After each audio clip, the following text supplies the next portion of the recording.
Anita Johnson is lounging on her couch scrolling through her phone with a grin. She reflects on her ambitions of marrying a wealthy man to secure her future. The scene captures her belief in a lifestyle where women should not work but be taken care of by men.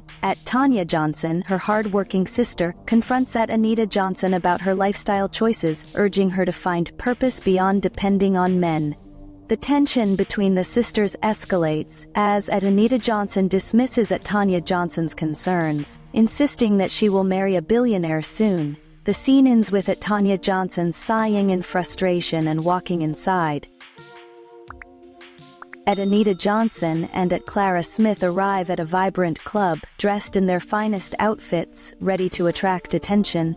The atmosphere is electric, filled with laughter and music. They navigate through the crowd, and Clara Smith points out David Thompson, a wealthy businessman seated in the VIP section. The scene captures their excitement and confidence as they approach David Thompson, who is charmed by Anita Johnson's beauty. The night unfolds with drinks, laughter, and promises as David Thompson showers them with attention and gifts. Anita Johnson and Clara Smith are seated at an exclusive lounge, surrounded by an air of luxury. They sip on expensive cocktails and observe a group of older men entering the lounge. One man, Mr. Benson, approaches them, introducing himself with a friendly smile. He expresses interest in Clara Smith, but Anita Johnson quickly intervenes to keep the conversation flowing. The scene highlights the dynamics of wealth and attraction, as Anita Johnson sees potential in Mr. Benson despite his age. Clara Oland stares at Anita Smith in disbelief after, Mr. Benson Oland. Benson leaves to rejoin his friends. Clara Oland turns to Anita Smith and asks, "What was that? Why would you give him my number?" Clara Oland hisses her question. Anita Smith rolls her eyes and responds, urging Clara Oland to see the opportunity in Mr. Benson Oland. Benson's wealth. Clara Oland expresses her discomfort with Mr. Benson Oland, Benson's age, but Anita Smith insists that he won't be demanding. Clara Oland hesitates but ultimately agrees to give it a try, stating, "Fine, I'll give it a try, but if it gets too weird, I'm out." Anita Smith encourages her, assuring her she won't regret it. The following day, Clara Oland receives a phone call from Mr. Benson Oland. Benson, Anita Smith is present to coach Clara Oland through the conversation. Clara Oland picks up the call and Mr. Benson Oland. Benson's raspy voice comes through the phone. He invites Clara Oland to dinner the next evening, and after some hesitation she agrees. Mr. Benson Oland, Benson ends the call, and Anita Smith claps her hands in excitement, proclaiming that Clara Oland is about to hit the jackpot. Clara Oland goes on a dinner date with Mr. Benson Oland. Benson at an upscale restaurant. The scene captures Clara Oland's mixed feelings as she interacts with Mr. Benson Oland. Benson, who is charming yet reminds her of an older relative. After the dinner, Clara Oland returns home to Anita Smith, who eagerly bombards her with questions about the date. Clara Oland shares that Mr. Benson Oland, Benson gave her a gold bracelet, which Anita Smith admires, encouraging Clara Oland to continue seeing him. Anita Smith, intrigued by Clara Oland's relationship with Mr. Benson Oland.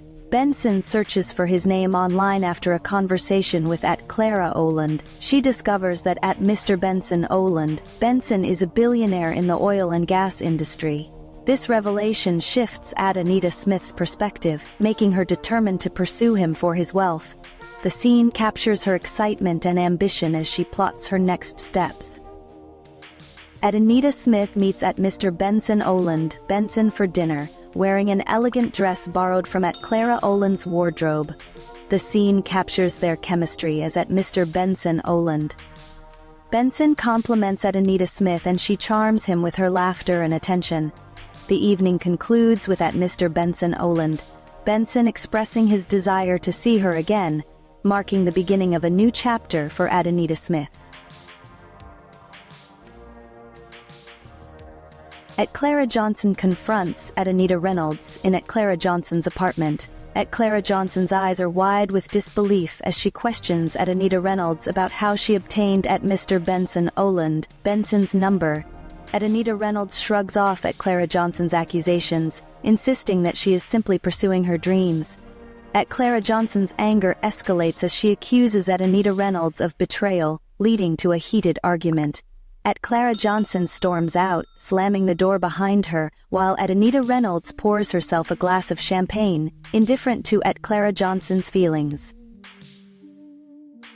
At an upscale restaurant, at Mr. Benson Oland surprises at Anita Reynolds with a marriage proposal. He takes her hand across the table, expressing his feelings for her. At Anita Reynolds pretends to be overwhelmed with emotion as he presents her with a sparkling diamond ring. She exclaims, "Yes," tears of joy streaming down her face, while internally she thinks about the fortune she will inherit. The scene captures the contrast between genuine affection and at Anita Reynolds' ulterior motives. At Clara Johnson confronts at Anita Reynolds in a boutique while shopping. At Clara Johnson approaches at Anita Reynolds, accusing her of stealing at Mr. Benson Oland. Benson and planning to marry him. The tension escalates as they exchange heated words, with at Clara Johnson expressing her anger and betrayal.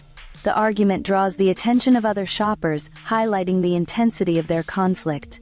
The scene ends with at Clara Johnson's loud accusations echoing through the shop. In a bustling shop, at Anita Oland and at Clara engage in a heated argument. At Clara accuses at Anita Oland of not knowing how to seize the moment, while at Anita Oland retorts that at Clara is still broke. The commotion draws the attention of shop attendants who attempt to intervene, urging both women to calm down. At Clara, undeterred, warns at Anita Oland that this won't end well for her. At Anita Oland smirks, confident in her position, as at Clara storms out, leaving at Anita Oland to finish her shopping. Despite brushing off the encounter, at Clara's words linger in at Anita Oland's mind, planting a seed of doubt about her decisions. At Anita Oland enjoys a lavish breakfast by the pool with her husband, at Benson Oland. They discuss their upcoming trip to a private villa in Santorini, with at Benson Oland showering at Anita Oland with affection and gifts. At Anita Oland reflects on her transformation from a struggling woman to the wife of a billionaire, relishing in the luxurious lifestyle filled with travel and fine living. However, as time passes, she begins to notice signs of at Benson Oland's declining health, which creates an undercurrent of tension in her seemingly perfect life. In a hospital room, at Anita Oland sits by the bedside of her husband, at Benson Oland, who is gravely ill.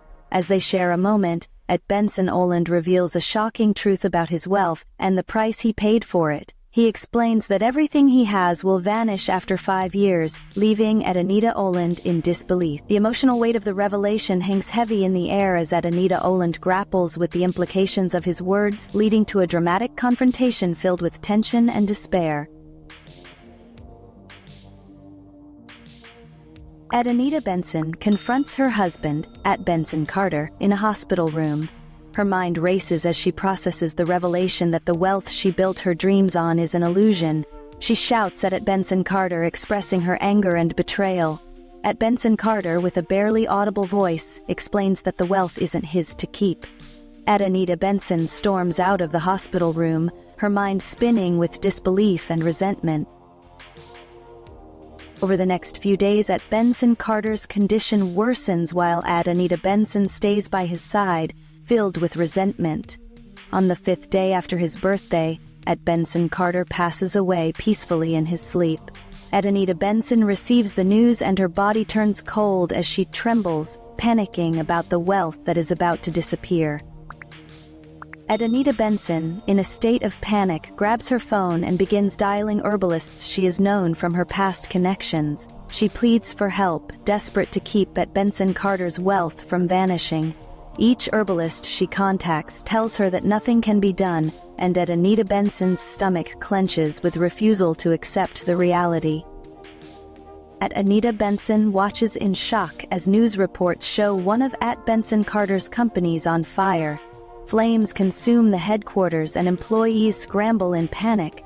The scene is chaotic, with fire trucks surrounding the building and thick smoke rising into the sky. At Anita Benson whispers in disbelief, gripping her chest as she realizes the consequences of the rituals. Anita Benson rushes home to find police officers outside her mansion. She learns that her house was broken into, and everything of value has been stolen. Overwhelmed with grief, Anita Benson collapses to the ground, realizing her last hope, the jewelry given to her by Benson Carter, is gone. Anita Benson packs a small bag and takes her son, Ethan Benson, to Clara Thompson's small apartment. She hesitates at the door, fearing rejection. When Clara Thompson opens the door, she gasps at Anita Benson's appearance. Anita Benson collapses to her knees, begging for a second chance as she clutches at Clara Thompson's legs. As Anita Benson settles into Clara Thompson's apartment, she notices the changes in her friend. Clara Thompson explains her transformation and how she has taken control of her life. Anita Benson realizes she needs to leave her past behind and is willing to change. Clara Thompson agrees to help her, but only if she follows the rules.